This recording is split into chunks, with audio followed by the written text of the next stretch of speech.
Hello दोस्तों। आज का जो टॉपिक रहेगा उस टॉपिक का नाम है close packed structure. Close packed structure में हम लोग थ्री टाइप से पढ़ेंगे। पहला है वन डायमेंशन, सेकंड है आपका टू डायमेंशन, थर्ड है थ्री डायमेंशन। वन डायमेंशन में क्या होता है कि इस तरह से हम एटम को अरेंजमेंट होता है कि एक वन डायमेंशन में होगा, इस तरह से होगा वन डायमेंशन में। अगर हम इस एटम को अगर हम देखें तो ये एक ही एक्सिस पे है। अगर इस एटम को हम देखेंगे तो ये इस एटम से बीच वाले एटम से दो एटम अटैच कर रहा है, एक एटम ये और एक एटम ये। तो यहाँ पे इसलिए इसमें कोऑर्डिनेशन नंबर जो है कितना है, 2 है। कोऑर्डिनेशन नंबर कितना है, 2। फिर उसके बाद अगर हम देखा जाए टू डायमेंशन में, तो टू डायमेंशन में दो तरह का हम लोगों को पढ़ना है। पहला है स्क्वायर क्लोज पैकिंग और सेकेंड वाला है आपका hexagonal close packing. Square close packing में क्या होता है, एटम इस तरह से अरेंजमेंट में होगा कि अगर जो ये मान लीजिए इसे आप फर्स्ट रो हो गया, ये सेकेंड रो, ये थर्ड रो, तो जिस तरह से आपका फर्स्ट रो है सेम उसी तरह से सेकेंड रो होगा, और जिस तरह से सेकेंड रो है उसी तरह से आपका थर्ड रो, इसी तरह से फोर्थ रो, फिफ्थ रो। मतलब कि जिस तरह से आपका फर्स्ट रो है same as like the second row, third row, इस तरह से आपका अरेंजमेंट में एटम का रहेगा। तो इस तरह के एटम को अगर हम इसे ए मानेंगे तो सेकंड वाले को भी क्या मानेंगे, ए मानेंगे। थर्ड वालों को भी क्या मानेंगे, ए मानेंगे। अगर फोर्थ रो अगर इसके नीचे है तो ए मान के चलेंगे। तो एटम का जो अरेंजमेंट है, टाइप है, वो किस तरह से है, आपका ए टाइप का अरेंजमेंट है। अगर हम यहाँ पे देखें कोऑर्डिनेशन नंबर अगर यहाँ पे देखा जाए कि किसका कोऑर्डिनेशन नंबर, इसमें कितना कोऑर्डिनेशन नंबर है, तो अगर एटम इस वाले हम इस फेयर को अगर हम देखें तो यहाँ पे आप देखेंगे इस एटम से 4 एटम अटैच कर रहा है, 1 2 3 और 4 एटम अटैच कर रहा है, इसलिए इसका कोऑर्डिनेशन नंबर कितना हो गया, 4 हो गया। तो इसमें ध्यान रखिएगा, इसमें क्वेश्चन पूछा जाता है कि इसमें टाइप कैसा होता है, टाइप ए टाइप का होता है, अरेंजमेंट कोऑर्डिनेशन नंबर कितना होता है, 4 होता है। और इस तरह से आप हेक्सागोनल का अगर देखें, हेक्सागोनल क्लोज पैकिंग का, तो हेक्सागोनल क्लोज पैकिंग में अगर ये फर्स्ट रो है, ये सेकेंड रो, इस तरह से आपका थर्ड रो, तो जो जैसा फर्स्ट रो है, फर्स्ट रो के जस्ट जो अगर फर्स्ट रो को हम ए मानते हैं तो जो सेकेंड रो होगा उसके स्टैगर्ड मैनर में हमको रखना है। स्टैगर्ड मैनर का मतलब ये कि जो बीच बीच में जो गैप दिख रहा है, यहाँ पे डिप्रेशन दिख रहा है सेकेंड रो का, फर्स्ट रो का, सेकेंड रो उस तरह से रखना है, उसके डिप्रेशन में हमको रखना है। तो उसे हम क्या मानेंगे, बी मान के चलेंगे। फिर उसी तरह से हमको क्या मानेंगे, फिर जैसा फर्स्ट रो से थर्ड रो एकदम एज लाइक द उसी के पैरेलल में होगा, मतलब जैसा आपका फर्स्ट रो है उसी तरह से आपका क्या है, थर्ड रो। तो अगर हम इसे ए मान लेंगे तो इसे हम क्या मानेंगे, बी मानेंगे, फिर ए मान लेंगे। फिर इस तरह से अगर हम आइटम को अरेंज करें तो आपका फिर इस तरह से जैसे आपका बी है उसी तरह से आपका ये क्या हो जाएगा, इस तरह से अरेंजमेंट में रहेगा। तो इसे हम क्या मान के चलेंगे, बी मान के चलेंगे। तो इस तरह से एटम का जो अरेंजमेंट वो कैसा है, वो ए बी टाइप का। अगर इसमें कोऑर्डिनेशन नंबर अगर हम देखें तो कोऑर्डिनेशन नंबर अगर इसमें देखें तो कोऑर्डिनेशन नंबर इस एटम को अगर देखें तो इसे 6 एटम अटैच कर रहा है, 1 2 3 4 5 और 6। तो इसमें 6 एटम अटैच कर रहे हैं, तो इसमें कोऑर्डिनेशन नंबर कितना हो गया, इसमें कोऑर्डिनेशन नंबर 6 हो गया, इसमें कोऑर्डिनेशन नंबर 4 हो गया। तो इसमें पूछा जाता है कि टू डायमेंशन में हेक्सागोनल क्लोज पैकिंग में कोऑर्डिनेशन नंबर कितने होते हैं, 6 होता है, और टाइप जो होता है एटम का अरेंजमेंट कितना होता है, वह ए बी टाइप का अरेंजमेंट होता है। अब इसमें कैसा टाइप होता है अरेंजमेंट, ए टाइप का, और कोऑर्डिनेशन नंबर कितना होता है, 4 होता है। तो इस तरह से हम क्या करेंगे, ध्यान देंगे। फिर उसके बाद पढ़ेंगे three dimension square close packing में क्या होता है। देखिएगा थ्री डायमेंशन में क्या होता है, थ्री डायमेंशनल में ये 2 टाइप का होता है।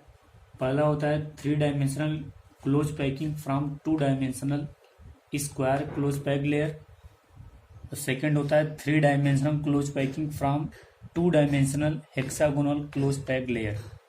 इसमें देखेंगे two square close pack layer में क्या होता है, इसमें हम लोग जो लेयर लेते हैं वो टू डायमेंशनल का, टू डायमेंशनल में क्या होता है कि इस तरह से अगर ये लेयर ए है तो इसको भी हम ए ही मान चलेंगे, इसको भी ए मान चलेंगे, इसको भी क्या मान चलेंगे, ए मान चलेंगे। तो ये लेयर एक्चुअली में इस तरह से होता है, ऐसे करके। अगर हम इमेज से समझें तो ये मान लीजिए आपका पहला लेयर हो गया, और ये मान लीजिए क्या हो गया आपका सेकेंड लेयर। कौन सा लेयर, ये मान लीजिए कौन सा लेयर हो गया, सेकेंड लेयर। तो इस तरह से लेयर होता है अरेंजमेंट, इस तरह से। अब इसी के ऊपर ऐसे ऐसे करके रखा गया है, समझ में आ रहा है ना। मतलब देखो ये लेयर इस तरह से है, मतलब ये ऐसे नहीं है, ये इस तरह से मतलब हॉरिजॉन्टल में रखा गया, वर्टिकल में नहीं है। इस तरह से लेयर को क्या रखा गया है, अब इसी के ऊपर ऐसे ऐसे करके रखा गया। तो इस तरह से देखा जाए तो यहाँ पे आपका 2 डायमेंशनल स्क्वायर क्लोज पैकिंग बनेगा। तो इसमें जो टाइप होता है वो टाइप होता है क्या, ए टाइप का होगा। लेकिन जो कोऑर्डिनेशन नंबर होता है वो कोऑर्डिनेशन नंबर कितना होता है, 8 होता है। कोऑर्डिनेशन नंबर कितना होता है, 8 होता है। तो कोऑर्डिनेशन नंबर एक प्रकार से देखा जाए एक सिंपल क्यूब की तरह देखने में लगेगा। किसकी तरह देखने में लगेगा, एक सिंपल क्यूब की तरह देखने में लगेगा। इस तरह से आपका एक सिंपल क्यूब की तरह देखने में लगेगा हर एटम। इस तरह से अरेंजमेंट होता है, एक सिंपल क्यूब की तरह देखने में लगेगा। तो क्यूब में जो टाइप होता है वो ए टाइप का होगा, और ये आपका कोऑर्डिनेशन नंबर कितना होता है, 8 होता है। कितना होता है, 8 होता है। अब आते हैं इसमें, फिर से बता देते हैं। इसमें देखिएगा एटम का जो अरेंजमेंट होता है वो ए टाइप का होगा। कोऑर्डिनेशन नंबर कितना होता है, इसमें 8 होता है। जो एटम अरेंजमेंट होता है ना हॉरिजॉन्टली मैनर में होता है, मतलब इस तरह से। अगर एक लेयर ऐसा है, दूसरा उसी के ऊपर, इसी के ऊपर तीसरा, इस तरह से। ऐसे नहीं है, इस तरह से रखा गया एटम को, समझ आ रहा है ना। फिर उसके बाद अगर हम देखें कि 3 डायमेंशनल में 2 तरह होता है, placing second layer over first layer. मतलब फर्स्ट लेयर के ऊपर हमको सेकेंड लेयर रखना है, और इसमें क्या है, placing third layer over second layer. अब हम लोग सेकेंड लेयर के ऊपर क्या रखना है, थर्ड लेयर। तो इस तरह से हम देखेंगे क्या होगा, इस तरह से हम देखते हैं क्या होगा। देखिएगा इसमें क्या होता है,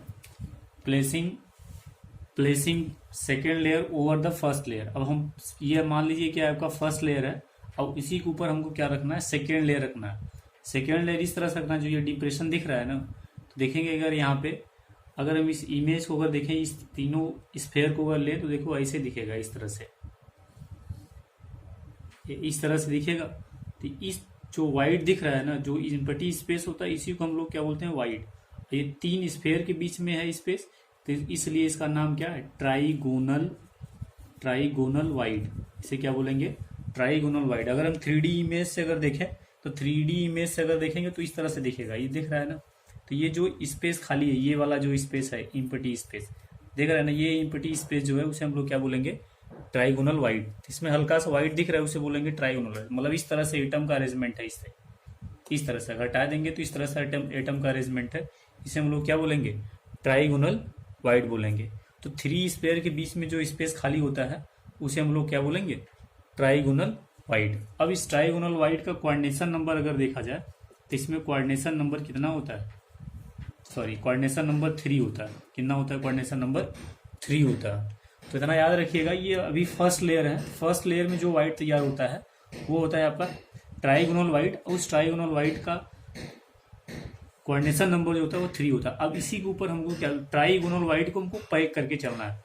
मतलब देखिए, ये इसको अगर हम पैक करके चलेंगे तो यहाँ पे रखा जाएगा, इस तरह से रखा जाएगा, और ये इस तरह से रखा जाएगा। फिर उसके बाद फिर ट्राइगोनल वाइड को देखेंगे तो इस तरह से, फिर ऐसे, फिर इस तरह से रखा जाएगा एटम।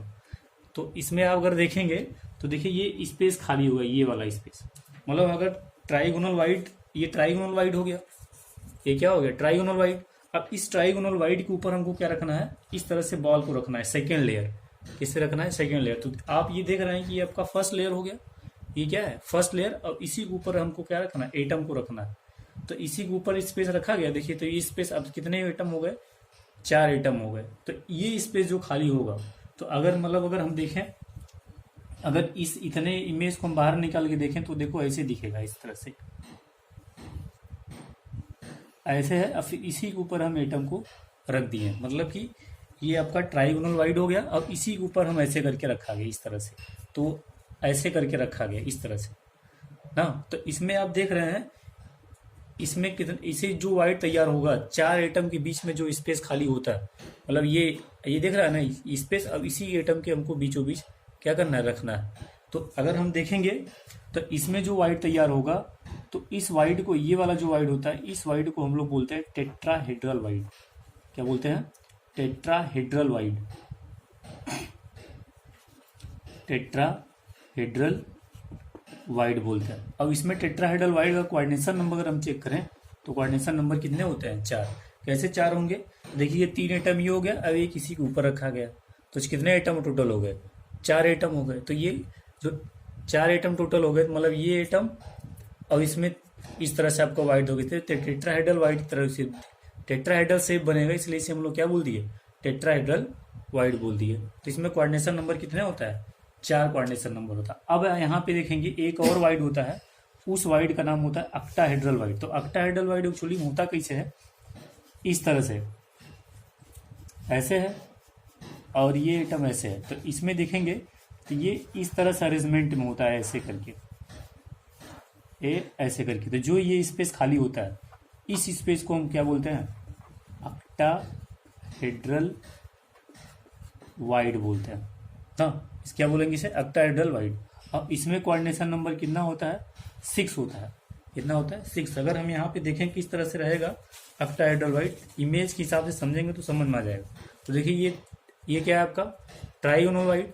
अब ये देखो 2 लेयर इस तरह से, एटम को एक लेयर इस तरह से रखा गया है और दूसरा कैसे रखे? इस तरह से रखा गया, इस तरह से एटम को रखा गया। तो ये देखिएगा एक आपका, ये दोनों एटम को देखेंगे तो ज़्यादा समझ में आएगी। इस तरह से ऐसे रखा गया है, इस तरह से। अब ये वाला जो है ना, जो एक सिंगल इस तरह से रखा गया, इस तरह से। तो ये जो स्पेस खाली होगा, ये वाला बीच का स्पेस, ये जो स्पेस खाली होगा उसे हम लोग क्या बोलेंगे? ऑक्टाहेड्रल वाइड बोलेंगे। मतलब देख रहे हैं ना, ये एक दूसरे के अपोजिट फेस पे, एक दूसरे क्या अपोजिट। ये जो स्पेस खाली होता है, ये स्पेस जो खाली होगा उसे हम लोग क्या बोलेंगे? बीच का स्पेस जो खाली होता है उसे हम लोग क्या बोलते हैं? Octahedral wide. मतलब कि एकदम उसी के पैरेलल में नहीं रखना है, एकदम उसके डिप्रेशन में करके रखना है। इस तरह से एटम का अरेंजमेंट देख रहे हैं, ये 2 ठो दिख रहा है, इधर सिंगल ऊपर आगे दिख रहा है। लेकिन इसमें अगर हम घुमा के देखें तो इस तरह से अगर आपको दिखेगा, इस तरह से यहाँ पे, तो ये एटम का क्या है? ये आपका ऑक्टाहेड्रल वाइड है। तो ऑक्टाहेड्रल वाइड में कोऑर्डिनेशन नंबर कितना होता है? 6 होता है। कोऑर्डिनेशन नंबर कितना होता है? 6। तो ये प्लेसिंग द क्या है? First layer over the second layer है। अगर इसी तरह थर्ड लेयर रखें तो थर्ड लेयर, अगर हम टेट्राहेड्रल वाइड को पैक करके चलते हैं, अगर हम किसको पैक करके चलें? टेट्राहेड्रल वाइड और ऑक्टाहेड्रल वाइड को पैक करेंगे तो देखिए क्या बनेगा। तो 2 तरह का शेप तैयार होता है। एक होता है SCP हेक्सागोनल क्लोज पैकिंग, और एक होता है आपका CCP यानी क्लोज क्यूबिक पैक्ड स्ट्रक्चर। तो उसको हम देखेंगे किस तरह से होता है। अब आइए देखते हैं, placing third layer over the second layer. अब हम सेकेंड लेयर के ऊपर क्या रखेंगे? Third layer. तो थर्ड लेयर रखने समय हम दो वाइड को पैक करते हैं, पैक कर करके स्ट्रक्चर देख सकते हैं। अगर हम टेट्राहेड्रल वाइड को पैक करेंगे तो जो हम लोगों का स्ट्रक्चर मिलेगा वो स्ट्रक्चर मिलेगा हेक्सागोनल पैकिंग मिलेगा। अगर हम ऑक्टाहेड्रल वाइड को पैक करते हैं तो जो हम लोगों को स्ट्रक्चर मिलेगा वो क्यूबिक क्लोज पैकिंग स्ट्रक्चर मिलेगा। तो अगर हम देखें किस तरह से पैकिंग होता है, अगर हम 3D फिगर के समझेंगे तो अच्छा समझ में आएगा। जैसे मान लीजिए आपका ये फर्स्ट लेयर हो गया, ये क्या हो गया आपका? मान लीजिए ये लेयर दिख रहा है ना, ये B लेयर है। इसमें आपको फिगर समझ में आ ही गया होगा। इसको बीचों बीच क्या है? एक एटम प्रेजेंट है, इस तरह से। अगर हम देखें तो इसमें देख रहा है आपको 6 एटम है, इस तरह से अरेंजमेंट है। अब इसमें क्या करना है? ये मान लीजिए B वाला लेयर है, ये क्या है आपका? B layer. ये वाला लेयर क्या है आपका? B लेयर है। अब इसी के ऊपर क्या रखा दिया गया है? कौन सा लेयर रखा गया है? A layer. अब इसी के जस्ट नीचे कौन सा लेयर रखा जाएगा? इसी के जस्ट नीचे अगर हम देखें इस तरह से, इसी के जस्ट नीचे अगर हम देखें तो ये कौन सा लेयर हो गया? ए लेयर हो गया। तो ये जिस तरह से आपका A लेयर है ना, उसी तरह से क्या B लेयर है। तो फिगर के समझ में आ गया। देख रहे हैं ना, ये आपका A लेयर हो गया, ये कौन सा लेयर हो गया? B। और ये कौन सा लेयर हो गया? नीचे वाला क्या है? वो आपका फिर A लेयर होगा। तो मतलब उसी एकदम सेम उसी की तरह लगा अरेंजमेंट में है। तो आप ये समझ सकते हैं कि अब इस एटम से, जो येलो वाला एटम है, उसे कितने एटम टच कर रहे हैं। तो आप ये देखेंगे 3 ऊपर से एटम टच कर रहा है, 3 ऊपर से, और 6 इसके पैरेलल में लगा हुआ है। यहाँ पे देखेंगे 6 इसके कहाँ लगा है? पैरेलल में लगा हुआ, इस तरह से 1 2 3 4 5 6 एटम अरेंजमेंट है। और 3 इसके कहाँ पे? नीचे लगा हुआ है एटम। 3 इसके कहाँ पे? आप देख सकते हैं कि 3 लेयर कहाँ पे? इसके जस्ट नीचे लगा था। तो 3 ऊपर हो गया, 3 नीचे 6, और 3 इसके क्या पैरेलल में लगा हुआ, इस तरह से जो ओरिजेंटल दिख रहा है आपको, उसी के पैरेलल। तो कितने टोटल कोऑर्डिनेशन नंबर हो गया? 12 हो गया। कितना हो गया? 12 हो गया। तो आप ये देख के समझ सकते हैं कि अगर हम टेट्राहेड्रल वाइड को पैक करेंगे तो टोटल एटम कितने आ रहे हैं अरेंजमेंट में, तो टोटल एटम कोऑर्डिनेशन नंबर 12 आ रहा है। जो टाइप है वो ए बी टाइप का है। फिर एक बार इमेज से हम समझ लेंगे तो ज़्यादा बेटर हो जाएगा। देखेंगे ये आपका बी लेयर हो गया, ये कौन सा लेयर है, बी लेयर। अब बीच वाले एटम्स देखिए कितना एटम टच करेगा, ये उसके ऊपर क्या ए लेयर हो गया, और इसी के जस्ट नीचे हम एक लेयर और रख देते हैं इस तरह से अब देखा जाए तो इस तरह से अरेंजमेंट में है। समझ में आ रहा है ना। तो ये इतना टोटल आइटम कितने हो गए 12, 3 ऊपर अटैच कर रहा है, 3 नीचे और 6 उसके पैरेलल में अटैच कर रहा है। तो आप फिगर से देख के समझ सकते हैं कि टोटल कितने कोऑर्डिनेशन नंबर हो गया। टोटल कोऑर्डिनेशन नंबर कितना है आपका 12 कोऑर्डिनेशन नंबर है। सेम इसी तरह से ए बी सी देखेंगे, सेम इसी तरह से क्या है ए बी सी वाला। तो इसमें देखेंगे इसको किसको पैक करना है, हमको ऑक्टाहेड्रल को पैक करेंगे तो जो स्ट्रक्चर मिलता है वो क्लोज क्यूबिक पैक्ड मिलता है। इसमें जो टाइप होता है ए बी सी टाइप का होता है। तो अगर हम यहाँ पे देखेंगे तो ये मान लीजिए आपका फर्स्ट लेयर हो गया। कौन सा लेयर हो गया, फर्स्ट लेयर। तो देख रहे हैं ना फर्स्ट लेयर ही हो गया। फिर सी एटम क्या है, इसी के जस्ट ये मान लीजिए ये ए वाला एटम है, फिर सी वाला एटम उसी के जस्ट ऊपर है ना, सी वाला लेयर उसी कहाँ पे जस्ट उसी के ऊपर ये ए लेयर हो गया। देख रहे हैं 6 है ना एटम, तो ये आपका ए लेयर उसी के ऊपर क्या है 6।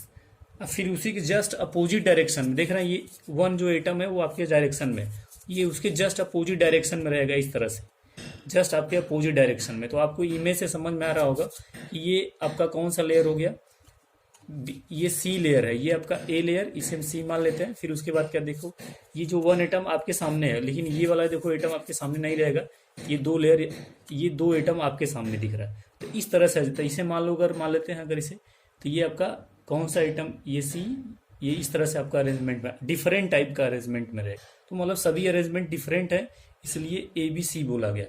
इसलिए क्या बोला गया, ए बी सी। तो इसमें कोऑर्डिनेशन नंबर अगर हम देखेंगे 12 है। कैसे आएगा, तो देखो जिस तरह से आपका नीचे लेयर था ना, उसी तरह से आपका ऊपर भी लेयर रहेगा, इस तरह से अरेंजमेंट में रहेगा। अगर इमेज से समझ में आएगा तो ठीक इस तरह से अरेंजमेंट में रहता है। इसमें कोऑर्डिनेशन नंबर कितने हो जाएंगे, कोऑर्डिनेशन नंबर कितना हो जाएगा, ए बी सी टाइप का कोऑर्डिनेशन नंबर 12 हो जाएगा। और टाइप जो होगा वो ए बी सी टाइप का होता है। तो इस तरह से हम क्लोज पैकिंग स्ट्रक्चर देखते हैं। तो इतना याद रखिएगा कि किसी भी अगर कोई क्रिस्टल दे दिया, कोई अगर क्रिस्टल दे दिया है, उसमें पूछा कोऑर्डिनेशन नंबर क्या क्या होता है, तो इतना याद रखिएगा कि यह सीपी में कोऑर्डिनेशन नंबर 12 था, और सीसीपी में, यानी इसे हम सीसीपी बोलते हैं, इसमें कोऑर्डिनेशन नंबर कितने होंगे 12 होंगे। इतना याद रखिएगा, पूछा जाता है क्वेश्चन। फिर उसके बाद अगर हम देखेंगे, अगर किसी क्रिस्टल में टेट्राहेड्रल की संख्या, नंबर ऑफ टेट्राहेड्रल अगर 2n है ना, पहले ऑक्टाहेड्रल देखते हैं। अगर ऑक्टाहेड्रल अगर n है, तो नंबर ऑफ टेट्राहेड्रल जो होता है, नंबर ऑफ टेट्राहेड्रल जो होता है वो कितना होता है 2n होता है। तो इतना क्या करेंगे हम लोग समझ लेंगे, बाकी जो लेक्चर होगा नेक्स्ट क्लास में चलेगा।